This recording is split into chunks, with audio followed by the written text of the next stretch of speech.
Let's talk resumes, some common resume challenges that I think a lot of people make mistakes on, at least I'd say 90% make mistakes on, is having generic content, weak branding, they don't know who they are, they don't know what the value that they're bringing, unclear metrics, so not quantifying results, making them strong, not using strong verb tenses to communicate that information, and then finally not optimizing for keywords. It's so important as the artificial intelligence, and I'll just call it intelligence rather than AI, is getting more sophisticated these days. And so you've got to make sure that you're matching those job description, relevant skills, keywords to what's on the resume.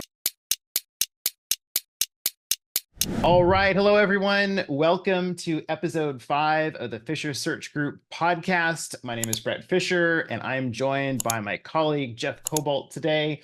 We are going to be talking about, it's a new year. It's 2025 already. It's already, the second week of January. It's flying by. I'm sure everyone out there is looking for potentially a new opportunity.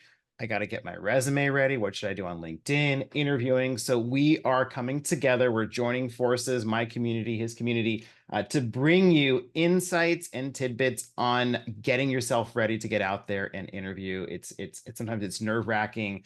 We're going to try to make it easier for you, demystify some of these things. So without any further ado, I'm going to introduce my guest. He has given me a wonderful bio. Let me read it for you right now. So this is Geoff. Geoff and I met just after business school. For me, that was 2011. I went to Pepperdine University. So did Geoff.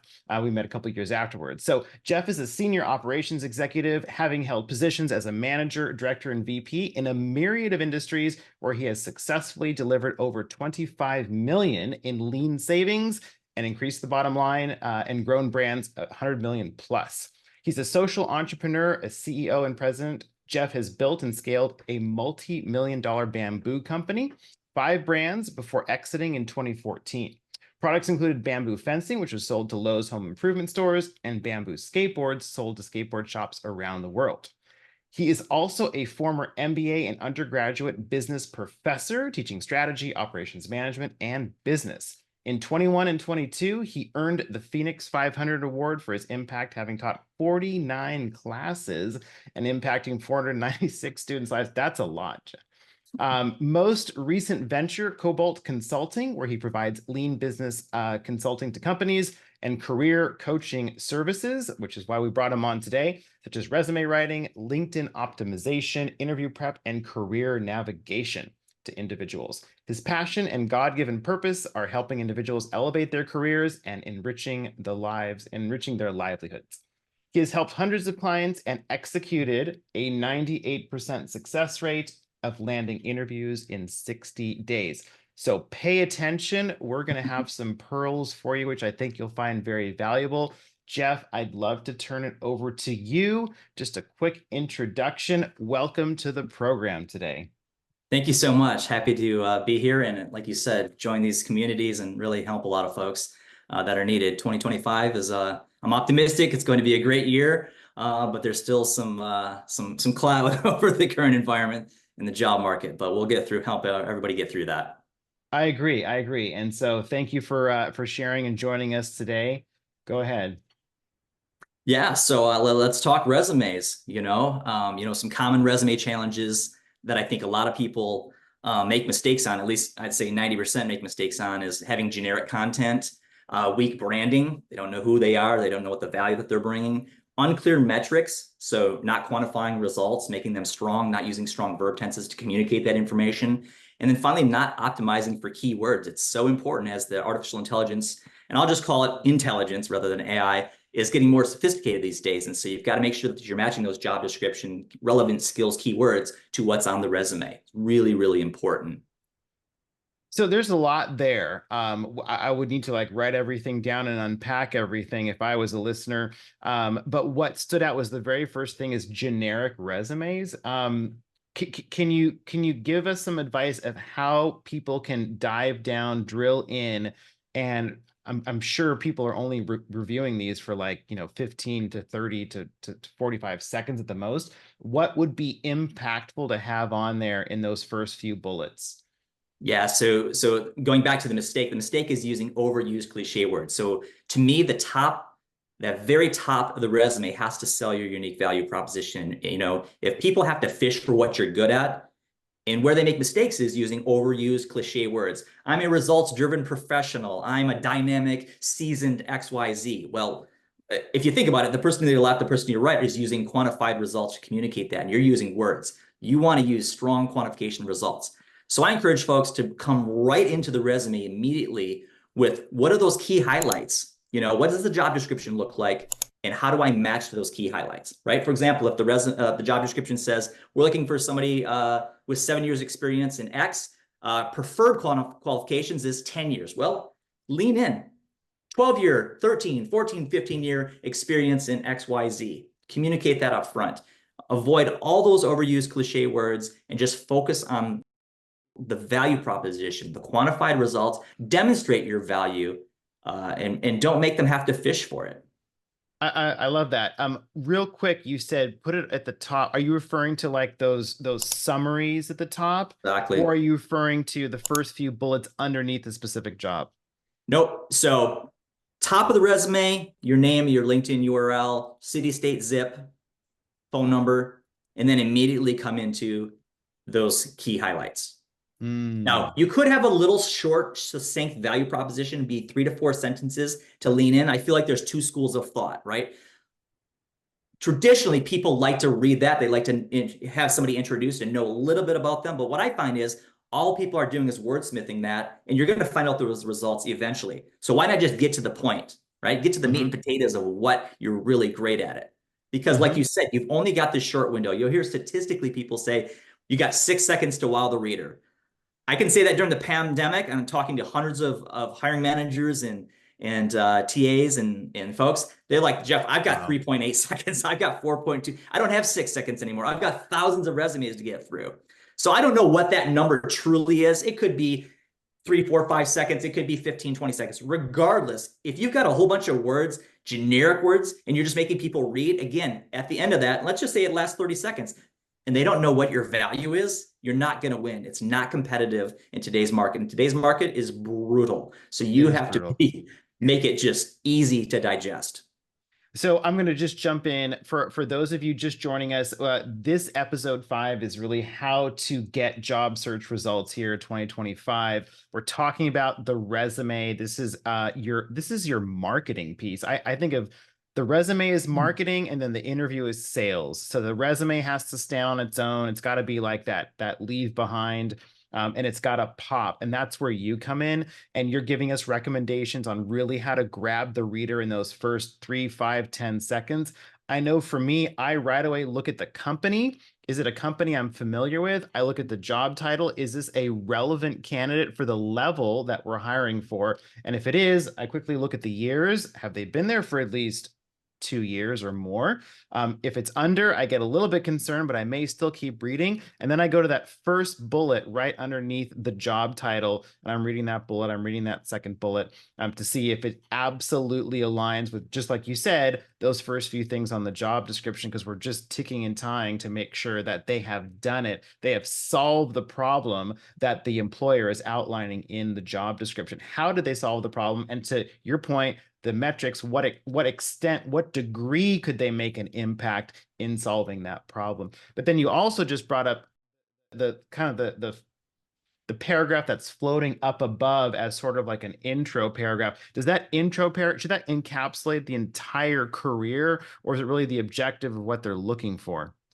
Yeah, so I'm definitely not the objective, because the objective is like 2000 late, right? Yeah. That's the old school way of saying is objective. I'm, a marketer looking to get a job in marketing at companies like XYZ. That's no Got it. longer. Scratch the objective. Scratch that.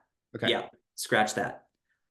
So for example, what I would do, like in my own case, I would say like profit-driven senior operations executive with $25 million in lean operation savings, $100 million sales optimization, and 14,000 project management hours logged.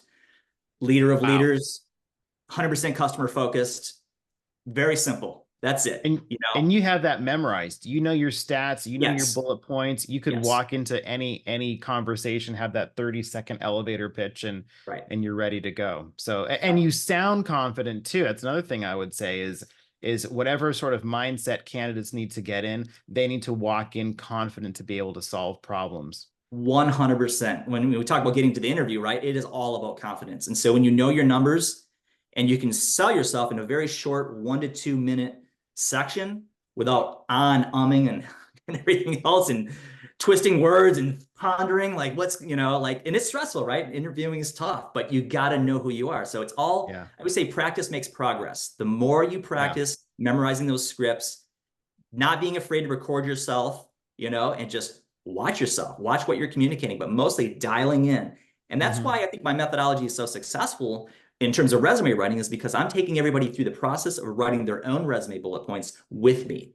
And what Hmm. that does is it forces them to think about sort of, as you said, an elevator pitch. Well, really, every bullet point is a mini elevator pitch. So you got to be thinking about, what did I achieve? How did I achieve it? You know, are the results good, right? Sometimes we don't always hit home runs, right? Right. But there's nothing wrong with hitting a good single, a good double, a good triple, right? And so Right. those things got to be celebrated. As long as it's authentic. And I would imagine, so we place sales and marketing candidates mostly. So I think for them, it would be a little bit easier to work on the resume. But we're also talking about people who maybe are in accounting or IT or engineering, where like articulating this and creating a marketing piece for themselves is hard. Which is why people like yourself come in and make this a lot easier for them to get through. Real quick, we'll wrap up on the resume and then jump to the next subject. But I'm sure this comes up, the AI piece of it. Any thoughts on what that's doing to this? Is it making it easier? Is it making it harder? And how do you even deal with what's being represented on AI resumes? Yeah, it's definitely a delicate time for both parties, right? Yeah, Because what's happening is anybody can go use ChatGPT with a very little skill set, put in some great prompts, and rewrite those bullet points. The problem is that it doesn't become authentic. It's not in your natural voice and how you would communicate. It looks great on paper, right? that's The right. problem is when you get to that interview and all of a sudden now they're really drilling down and you just haven't thought through it because you relied on the AI. And that is a Mm, dangerous position to be in. right. Another thing is the saturation of so many resumes, thousands of resumes per role coming in, where majority are using the AI. So now everybody looks really good. There's no intelligence from the hiring managers and recruiters, right, and talent acquisition folks to say, wow, how do I really differentiate this Where from do I from one start? to the next, Right, right? right. So Yeah. now it's just it's like a lottery to get in. It's a really tough predicament for job seekers to be in. It's tough, but we'll help any way we can. So if you're just joining right now, this is how to get job search results, the 2025 edition with my guest, Geoff Koboldt. Thank you for joining us. We just talked about resumes. We are going to slide over to our second topic, LinkedIn makeover, standing out in a crowded market. I know that's sort of like the part B that you do with your clients. Can you talk to us about representing yourself on LinkedIn? Any pearls of wisdom there? Sure. So I think first and foremost is again, it's about capturing attention, the wow factor, making it pop. That profile has to have the wow factor. So the minute somebody comes in, the reality is you're being judged, right? Right. How you communicate, your photo, right? So photos, easy. Go take a professional photo. All you need is an iPhone.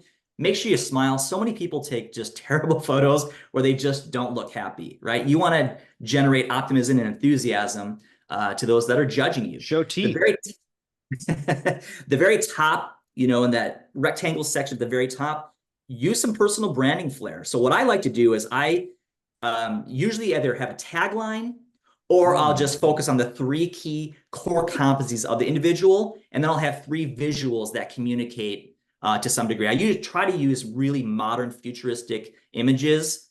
Um, I just think that pops stronger. You're talking There's about the plenty of AI banner, tools. the Yeah, the place banner. just to the right of the headshot. So up there at the top. Yep. Got it. Oh, I Yep. love that. Okay. Yep. Yep. So that's the first thing. And then, of course, as you get down into the header section, right? A lot of people just kind of default, well, this is my current job, and they don't update it. But there's plenty of character space to take advantage of. Okay. And I always say, look for the job titles that you're going after. Put those in there. You don't need to say open to XYZ. Just put them in there, do a little, mark to separate them. And then if you can be creative and create some type of head or tagline that's cool and hip, that reels the person Hmm. in, then go for it. That's the One of my, headline. That's the yeah, the headline headline. just below the name. Okay, got it. Yep. One of my favorites of all time was this guy many years ago. It said, coolest guy in Nashville. Don't believe me? Google it. Well, you're naturally, right? Most people are curious. What does this guy do? You put it in the search. Of course, what does that do? It helps him in the search results. But what it is he is a search engine optimization expert, and he proves Mm. like even Mm. that he's at the top of Google and what years ago was Yahoo and everywhere else, all because of this search. It's amazing. Just a really I love that. clever thing. So be I love mindful of that. things like that. But definitely that is the prime real estate to take advantage of your skills and the type of roles you're going after. Really critical because LinkedIn Recruiter, folks who are using that platform are looking for very specific keywords. Another very important section is the about section. People don't take advantage of all that character space that you can be utilizing. It's the And also they make it, summary. yeah, yep. Yep. And they make it very dry and boring. In today's world, you got to stand out because the vast majority are just boring reading it, right? Right. Or So, they don't fill it out. It's or underrepresenting yeah, them. or it's Yeah. just a very shallow little paragraph repeating kind of all the boring stuff that's on the resume, you know? So show personality, put yourself out there. I know introverts, I'm relatively introverted, but you got to put yourself out there. And so a new twist though that I'm seeing right now is to how make it easy for folks that are looking for specific people like that are going for a specific job. So I would start by leaning in and saying at the very top, these are the type of vision aligned companies that I'm looking for. Maybe list Mm. 7 to 10 companies. These are the type of roles that I'm Mm. looking for. List 7 to 10 of those roles. And of course, at the very top, you need to lean in with that value proposition. Again, you can pull that from the resume, or you know what, use some intelligence to create a really clever sort of tagline, Opening. headline that you kind of brings the reader into the section. And I think you're going to see a lot more benefits to that because you're making it easy for those that are searching. They're going to know exactly, as well as, hey, you know what? I live in Los Angeles. I'm not looking to relocate. Or, hey, I'm looking to relocate in Austin, Texas, Detroit, Michigan, whatever, right? Make it easy for people to know exactly so you're not wasting people's time. I think that's really important. Again, resume, LinkedIn, don't waste people's time. Make it easy for them to digest the information. To add to that, it's so easy to do now. I mean, you're talking about making it easy, but there really shouldn't be much of an excuse to not do it because what you just talked about 5 really great value add things in terms of the banner, the headshot. I know you could probably, if you, I mean, yes, use your iPhone, take a picture, but even like AI headshots where you Oh, upload yeah. like 8 or 10 photos and then it basically spits out like 14. Yep. And then the headline section you're talking about, and then the about. So that's 1, 2, 3. That's like 5 different things that someone within under an hour could really optimize their LinkedIn. And then certainly in that summary section, you talked about there's the intro, which you could like write yourself and then maybe just drop it into Chat GPT just to kind Mhm. of like improve it. And Yep. then you talked about companies, which maybe they're targeting, and then job titles, which they're targeting, which will all get picked up on those keyword searches. Right. And another additional thing there is so for those that aren't really familiar with using ChatGPT, but a great prompt to say is act as a project manager, act as a senior operations Mm, executive, right? Optimize with rich, dense keywords. You put those yes. inputs, right? And now you're going to get a better response. And that's really critical. Um, one more great point for LinkedIn is in the experience section, again, goes back to pulling everything from the resume, the great quantified results, strong verb tenses, Mm. deployed, champion, streamlined, you have it, really strong verb tenses. But something that I find that's working a lot, well, it's actually working pretty good because a lot of my clients who are landing jobs right now are doing Awesome. this, is to Amazing. list out rather than just repeating everything on the resume. Pick 3 to 4 really strong bullet points, but use the rest of it because you're limiting character space. So use the rest of the space for a challenge, an action, and a result, and walk them through a few of those bullet points so they can understand the mindset about, well, what type of challenge did you have? Where were the action steps that you took? What does that thought process involve? And then, of course, what is the result that you delivered? Really, that's key. So take advantage, and again, you can use really rich, dense keywords in there to optimize the profile. So this is in the summary section. This is Nope, that this is in the portion. experience set. This is Oh the yeah, in the experience experience. section. You're right. Yep. You're right. But I you see. So could you this could is also do it in the about section. okay. So this is under the job for which Yep. they're talking about the challenge, the steps, and the yeah. What we always coach on that for the interviews. But to put it in there, it would be great. That's a Yep. great tip. Yep. All right, great. Joined by me today is Geoff Koboldt. This is episode 5, Fisher Search Group podcast. We are excited to kick off 2025 with how to get job search results. This is the 2025 edition.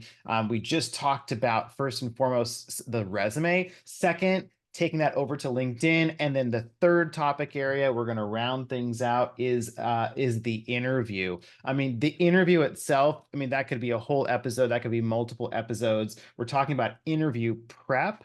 And so as you are prepping your clients to go now sell themselves, they've done the marketing piece, they've articulated everything. Now they need to go like essentially deliver a live presentation of what they did, either virtually like this or in person. So how can we take them from nervous to nailed it, so they can deliver an impact in person live? Any thoughts there? Yeah. Practice makes progress, right? Don't need to worry about perfection. Nobody's perfect, but definitely it's progress. You got to practice, practice, practice. And so take each of those bullet points that's in the resume and write a CAR format: the challenge, the action, or the result. Or you can use the STAR format, which is behavioral based interview questioning, which is situation, task, action, or result. I like car. I think we coach more car than star. Yeah, yeah. So that's super beneficial, is to learn how to articulate that script in your head. Again, you want 1 to 2 minutes. You don't want it to go too long. People are looking for people that are confident, that are coming in, that can sell themselves. You talked about earlier knowing your numbers, really, really important. So when you can speak intelligently, thoughtfully, not boasting, not ego, but just a level of confidence that exudes naturally, Hmm. it's going to come off beautifully. And Hmm. I always encourage people, and this is going to sound very capitalistic, and I don't mean for it to be, but you really want to think about tying yourself to top line revenue generation or maximizing net income. Understand the profit and loss, the P&L, the income statement, right? Understand the role that you do and how it sells value and ultimately makes the company money. The better you can do that, the stronger you're going to be. You're going to make it easy for them because they're going to be like, wow, this person really gets it. They understand exactly how they hit and make us money, and solve problems and drive results. But really That's just comes down just to it. confidence. I mean, you just nailed it right there. And if we can give, one big takeaway is just tying it to what you just said. I hope everyone just heard that. Either tying it to increasing income, reducing expenses, right? Yep. Yep. Absolutely. Yeah. Great. I really appreciate all of this. And I'll just tie in one last thing to what you just said, is you're going to have to come out confident, know your numbers, and be articulate. Most people don't interview very often, right? Right. They'll sit in a job for a couple years, maybe some 8 or 10 years, and now they have to dust off the cobwebs, dust off the resume. And changing jobs is scary, and we can relate and we understand. We took over 200 people through a job search last year, coaching, prepping, debriefing, the nerves, everything that was going on in their personal life. Like, we sat right by them. So I get it. I really get it. And so to come out and now pitch yourself is like going dating again, which is hard, and you have to be vulnerable and you Yes. have to talk about yourself. But your point, which is where I'm going with all this, is you have to practice. You need to know this information, practice in front of a mirror, record it on Zoom, watch yourself, and look into the camera. Know that you have an audience that you're delivering to. And to that last point, that how it affects income or expense, that's even better, because you're going to be speaking directly to your audience and how you're impacting results. So thank you for that. These are all really great things. Any last minute thoughts about the market we're in, 2025? Anything you're hearing, any rumblings, anything you'd like to share from your perspective? Yeah. So I like to level set. I don't think 2025 is going to be much better than 2024 right now. I think it's going to Hmm. take a little while, Yeah. right? So there's a lot of different things that have happened over the years. If you kind of just step back for a sec, right? We had the pandemic hiring boom. We have an economic slowdown. We have uncertainty. There's some risk. We have AI disruption in the market. Companies are cost cutting because industry cycles. They're going, oh, you know what? We were too heavy over here. The market's not looking good. We got to scale back. You can look at tech jobs. Over 500 companies, 150,000 jobs let go in 2024. It's a lot. We Wow. talk about ageism. Over 19% of people 50 and over of the job market are struggling. And as they get towards 55, it gets even worse. So we're dealing with that. I think it's just going to take a little while. We also have political uncertainty in terms of politics, right? We have a new Sure. president coming, and so that changes things. And I think, with inflation rates that we're seeing, and again, I'm no economist, but these are sort of the signals that I'm seeing. And really my pulse. I mean, we can look at unemployment rates, 4.2%, 7.1 million. I think that's not factual because it doesn't take into consideration, if you know the formula, it doesn't take into consideration people that have given up.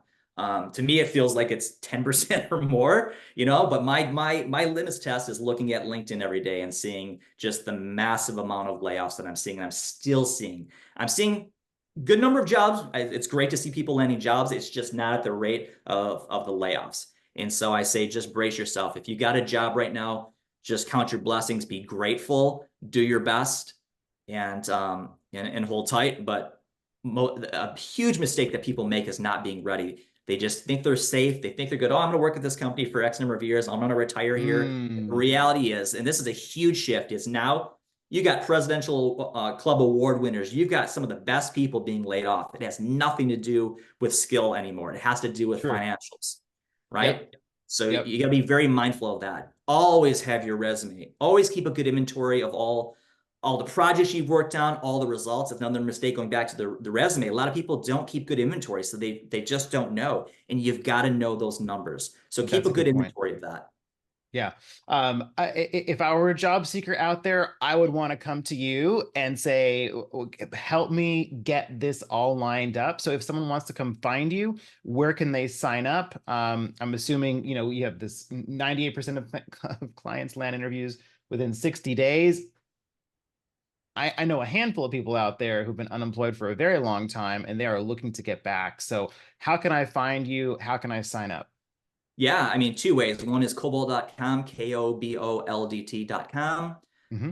Go to far right and you'll find a little drop down for modern resume, and you'll find some great information there. It talks about pricing, methodology, and all those details. Also, I encourage everybody, just connect with me through LinkedIn. So, linkedin.com/in/Koboldt. Again, KOBOLDT. And I'm always happy to have people added to my network, especially, really change makers and people that are really making a dent in their industries. I love I love that. it. I love it. I love it. Thank you so much. We will add those onto all the descriptions when we have the podcast come out. We'll have some short reels come out. I'm noticing the guitars in the background. Any style that you enjoy playing, or what's sort of like your go-to? Yeah, I was fortunate. My father, we grew up on an eclectic mix of music. Yeah. And then my sister from the 80s, so I love 80s music. But The Cure, Mm, you'll see a lot. The Cure is my favorite band. I've seen well over 20 times throughout my life. But I love amazing. rock. I love alternative blues. I love heavy metal. I grew up on metal, punk rock, Mm. you name it. I just love music. It's just such a great connection to the soul, and it's healing, especially during the stresses of life. Just play that Now, guitar and, venture off. are your kids old enough to get into it yet? Yep. And as you can see behind me, there's a little drum set back Yeah. there. Oh, yeah. Yeah. Yeah. Yeah. So there's Oh, electronic nice. drum set my son plays. He's 9 years old. And so we started off with the guitar, a ukulele for him. He really didn't get into it too much. Got him drum lessons, with the traditional kit. Took that for a year. So he's got some natural rhythm, which is awesome. I didn't have that. That's Funny cool. enough, when I was in sixth grade, I tried out for the band and I tried to play it, and they're like, "Kid, you just got no rhythm. Oh, Try this no. horn." And so I was just like, I didn't do anything. So it wasn't even until I was 17 that I picked up a guitar. But once I did, got a cheap guitar at a pawn shop, got an amp, and then I literally practiced 5 to 6 hours a day. I just loved it. Started my first band after a year, and then I was in a band. This will age me, but the late 90s, I was in a band that did over 100 shows a year for many years. Wow. I didn't know So it that. was a great, great time. I Unfortunately, did never not made know it. Our that. friends were in a wonderful band Mm. called the Verve Pipe, had a hit song called The Freshman, and we got to Oh, watch yeah. them sign to RCA, sell millions of records, tour the world. So that was exciting to watch that. Unbelievable. I did not know that. Thank you for Yeah, sharing that. yeah.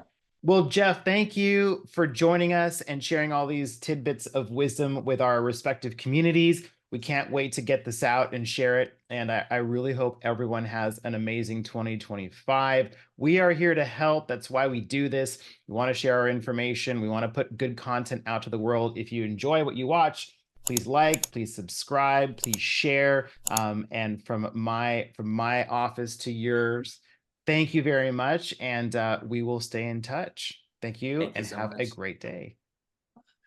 All right. Thanks, Geoff.